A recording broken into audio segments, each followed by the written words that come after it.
नमस्कार मित्रों, आज हम आपके लिए अच संधि का टॉपिक लेकर आए हैं। इसमें आपके लिए हमें बड़ी जिज्ञासा हुई कि बच्चे केवल नियम पढ़ते हैं और नियम के बाद भी उनकी नज़रों से संधि विच्छेद की पहचान निकल जाती है। इसलिए आप इस वीडियो को अंत तक देखें। केवल आपके लिए 2-4-5 मिनट में ही अच संधि के जो 5 भाग हैं उन सभी भागों की जानकारी अति शीघ्र मिलने वाली। तो देखिए, सबसे पहले ये इसका टॉपिक का नाम है संधि विच्छेद की पहचान कैसे करें, और वो भी कौन सी संधि है? अच संधि। इसमें आपको देखना है नंबर 1 है कि यदि दोनों पक्षों में समान वर्ण हो तो वो दीर्घ संधि होती है।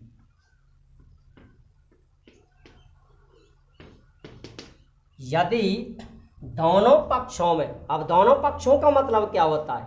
दोनों पक्षों का मतलब होता है मित्रों, संधि से पहले वाला भाग और प्लस से पहले वाला भाग और प्लस के बाद वाला भाग में भी आपको देखना है, यानी पहले पद का अंतिम वर्ण और दूसरे पद का प्रारंभिक वर्ण। यदि पहले पद का अंतिम वर्ण और दूसरे पद का पहला वर्ण प्लस से पहले वाला वर्ण और प्लस के बाद वाला वर्ण, यदि ये दोनों समान वर्ण होते हैं।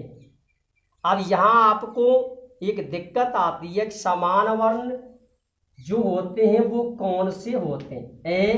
ए का समान वर्ण होता है आ, नंबर 1। ई का समान वर्ण होती है बड़ी ई, जिसे कहते हैं ईक कहते हैं हमारे यहाँ तो, और आपके यहाँ का हमें पता नहीं। दूसरा है ओ और इसका बड़ा भाई है ओ, ये समान वर्ण। तीसरा जो वर्ण है वो ऋषि के नाम से जाना जाता है, छोटा ऋषि, और ये है इसका बड़ा भाई यानी बड़ा ऋषि। यदि ये दोनों चाहे पहले हो चाहे बाद में हो, ये दोनों चाहे पहले हो चाहे बाद में हो, ये दोनों चाहे पहले हो चाहे बाद में हो, ये दोनों चाहे पहले हो चाहे बाद में हो, तो वहां संधि होगी दीर्घ संधि। नंबर 2। अब नंबर 2 आता है कि यदि प्लस से पहले एक वर्ण दिए हों, यानी पहले पद का अंतिम वर्ण। यदि पहले पद का अंतिम वर्ण एक वर्ण दिया है तो वहां संधि आपको होगी यण संधि।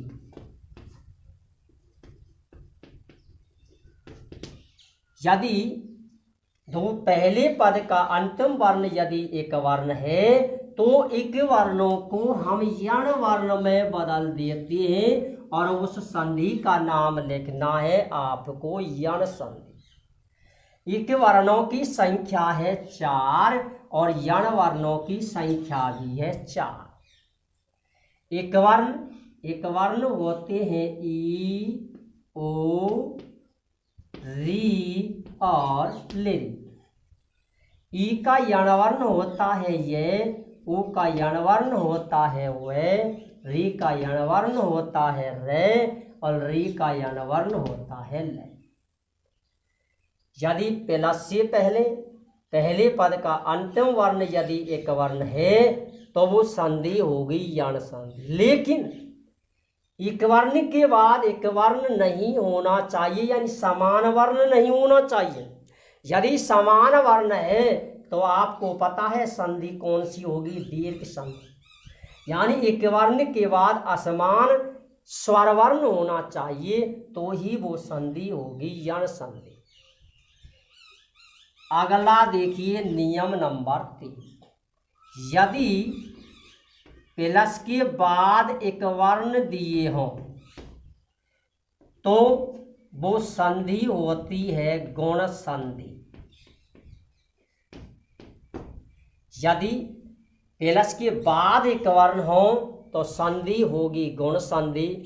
तब हम एक वर्ण को गुण वर्ण में बदल देंगे। गुण वर्णों की संख्या भी कितनी होगी? 4। क्यों? क्योंकि एक वर्णों की संख्या 4 है और एक वर्णों को जब हम गुण वर्ण में बदलते हैं तो गुण वर्णों की संख्या भी कितनी होगी? 4। ए ओ आर और आर। ए का गुणवर्ण ए, ओ का गुणवर्ण ओ, री का गुणवर्ण आर और री का गुणवर्ण आर। ये क्रम चलता हुआ आगे चलता है, इसी क्रम से इसमें परिवर्तन होता है। नियम नंबर 4, यदि पहले पद का अंतिम वर्ण एच वर्ण है तो संधि वहां होती है मित्रों अयादि संधि। एच वर्णों की संख्या भी 4 है, जैसे ए, आई, ओ और औ। तो अयादि वर्णों की संख्या भी कितनी होगी? 4। जैसे आए, आय, आव और आव। ए का अयादि वर्ण है आए, आई का अयादि वर्ण है आय, ओ का अयादि वर्ण है आव और औ का अयादि वर्ण है आव। यदि प्लस से पहले एच वर्ण हो तो वो संधि होती है अयादि। और अंतिम नंबर आता है कि यदि दूसरे पद का पहला वर्ण यदि एच वर्ण है तो वो संधि होती है वृद्धि। तब हमें क्या करना है कि ये जो एच वर्ण है इनकी वृद्धि वर्ण हमें करनी है। ए आई की वृद्धि होती है आई और ओ औ की वृद्धि होती है औ। यदि प्लस के बाद और प्लस से पहले ये चारों ही संधि एक दूसरे के विपरीत यानी परिवर्तन होता रहता है। यदि प्लस से पहले एक वर्ण हो तो उसे आप यण वर्ण में बदल दें, संधि यण होगी। यदि प्लस के बाद एक वर्ण हो तो वो संधि गुण होगी, आप एक वर्णों को गुण वर्ण में बदल दें। यदि प्लस से पहले एच वर्ण हो तो आप एच वर्णों को अयादि वर्ण में बदल दें, और यदि प्लस के बाद एच वर्ण हो तो एच वर्ण को आप वृद्धि वर्ण में बदल दें।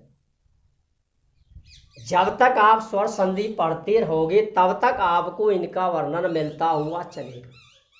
मैंने पहले भी आपसे कहा है कि एक वर्ण जो है ना ये ही जन्मदाता माने जाते हैं। यण वर्णों को एक वर्ण में बदलना ये प्रश्न आपके लिए बहुत ही मुख्य प्रश्न है कि संप्रसारण किम कथ्यते, कि संप्रसारण किसे कहते। तो बंधुओं, एक वर्ण को यण वर्ण में बदलना या यण वर्ण को एक वर्ण में बदलना। तो यहाँ प्रश्न आता है कि संप्रसारण किसे कहते हैं, कि यण वर्ण को एक वर्ण में बदलना संप्रसारण कहलाता है।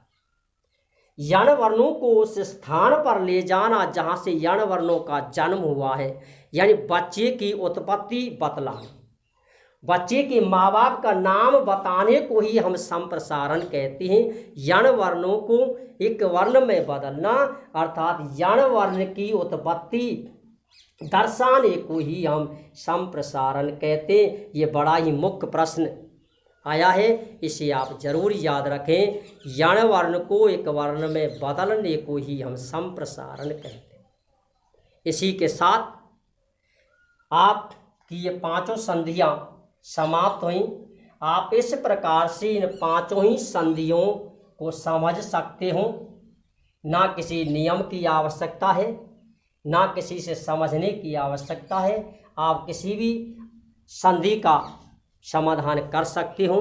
फिर भी यदि कोई समस्या आती है तो आप हमें कृपया करके ज़रूर बताएं। और यदि वीडियो अच्छा लगता है तो लाइक, कमेंट और शेयर अवश्य करें और अपने मित्रों तक इस वीडियो को पहुंचाएं ताकि उन्हें भी इसके बारे में पता चले और उनसे कहें कि आप इस चैनल को अधिक से अधिक सब्सक्राइब करें। जय हिंद, जय भारत।